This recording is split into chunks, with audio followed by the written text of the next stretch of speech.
So, may nabasa ako sa Instagram, no, na most Gen Zs o most Generation Z ngayong mga panahon na to, 70% sa kanila nagsasuffer ng bed rot o bed rotting. So, ano itong bed rot o bed rotting na tinatawag? So, ito yung napakaraming oras mo nakahiga na wala kang ginagawa.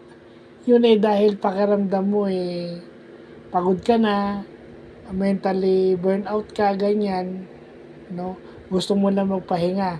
Pero nakakasama ito kapag hindi ka na makabalik sa dati. Yun yung sinasabi sa article na nakita ko na kailangan mag-seek ka na ng professional help once na hindi ka na bumabalik sa dati o hindi ka na makabalik doon sa dati mong ginagawa o out of the ordinary na yung pagstay mo sa higaan na wala na sa lugar.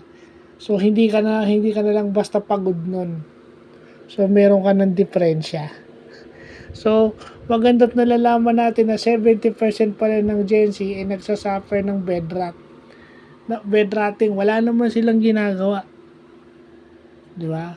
So yun yung importanteng nalalaman natin ngayong araw na to. Kung kailan linggo-linggo at nagpapahinga ang karamihan, nalalaman natin na yung paghiga pala nung sumobra nakakasama din.